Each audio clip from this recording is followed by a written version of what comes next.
ESPN to help the Red Cross respond to and help people recover from the disaster. Well, Tulane was supposed to play number 2 Oklahoma in New Orleans, but they moved the game to Norman due to the aftermath of Ida. And the Green Wave played inspired football, facing the Heisman Trophy frontrunner Spencer Rattler. He's got a 2nd and 15 at the Oklahoma 19. Second pass of the day, picked off by Jaden Kennedy. Made a spectacular play on that ball. Not a great start for Rattler, but hey, great start for the folks in Oklahoma who made the Tulane players really feel welcome there as they had to play on the road. Michael Pratt going to Cameron Carroll. Tulane up 7-0 after cashing in the interception. They hadn't beaten the top 10 team since 1973, but then Rattler settled down. He went 20 of 25, 213 yards with a passing touchdown and a rushing touchdown, along with the interception you saw in the first half. And Oklahoma was up 37-14 at the half. But Lincoln Riley said his players apparently thought the game was over. But it wasn't. 2:30 left. 2nd and goal for Tulane, down 40-28. Pratt to Will Wallace, who'll get in.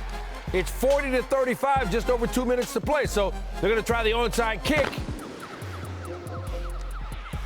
And they got it. Tulane able to recover at their own 47, and Oklahoma try to avoid an early season disaster here. So the Green Wave down by 5 with possession, 4th and 13. Pratt's going to have to take off. Can he get there? Still on his feet, just short of the marker. Whew. Oklahoma holds on 40-35. Rattler 304 yards, pair of touchdowns. I got 7th-ranked Iowa State hosting Iowa next Saturday. College game day will be there. Cyclones hosting Northern Iowa on this here Saturday. A 4+ touchdown favorite at Jack Trice Stadium in Ames, but nobody told Quan Hampton. The Quan, great word.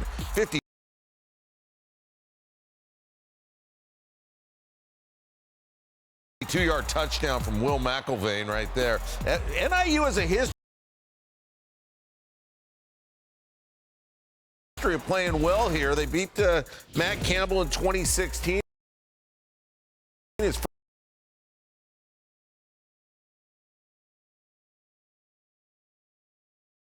first year at Iowa State. Iowa State's got a bunch of fellas back.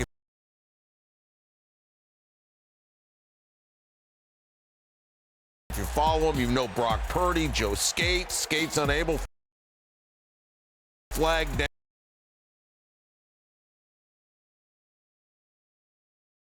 Benny Sapp called for pass interference. NIU with its whole defense back. 1st and goal after the penalty. Breece Hall, remember he led the nation with 900-yard games last season. 69 in this one. 1 touchdown, 10-7. I mean, Northern Iowa's staying in it.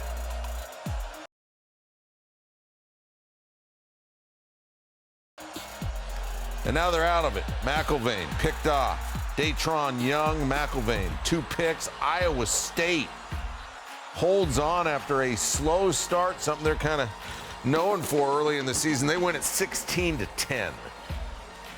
After a 10-1 season last year, Louisiana brought just about everybody back and started the season at number 23. They were in Austin for Steve Sarkisian's debut at Texas. Freshman Hudson Card starting at quarterback, 2nd-ranked dual-threat quarterback of the 2020 class. Got a good back behind him.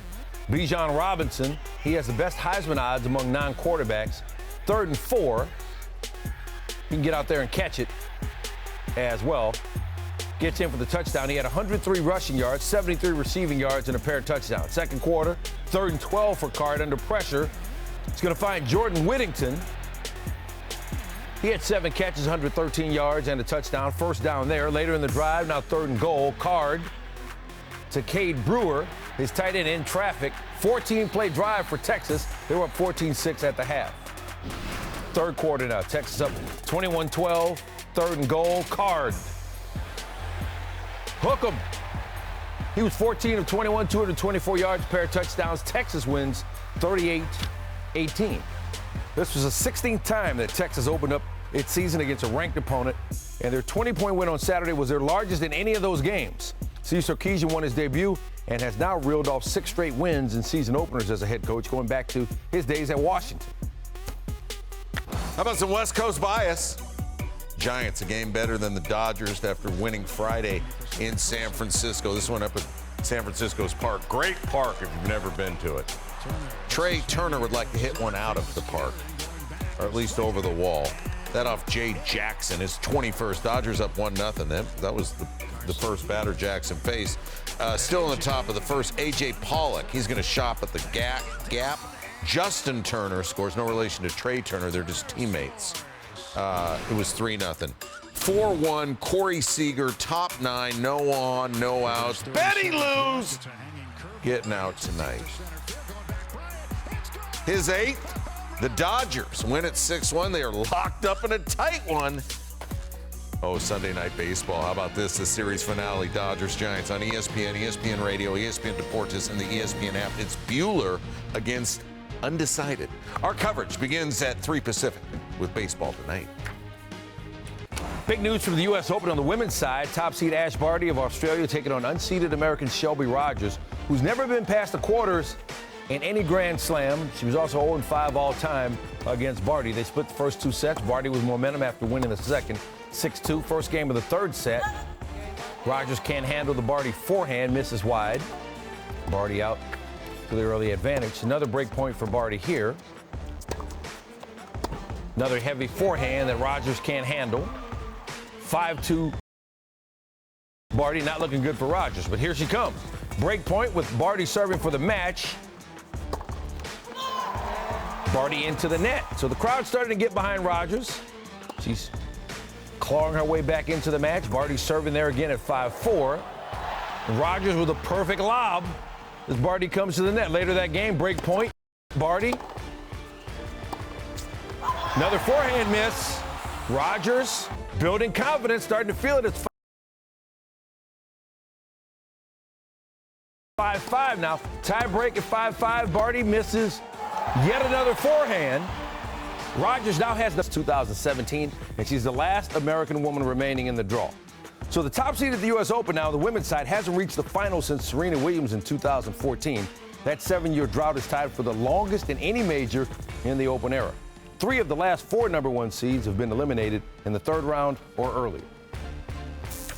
Could it be the matchup with the greatest impact on the college football playoff in week 1? What? Chris Fowler, Kirk Herbstreit, Moore, Georgia, Clemson. It was that good. So are we.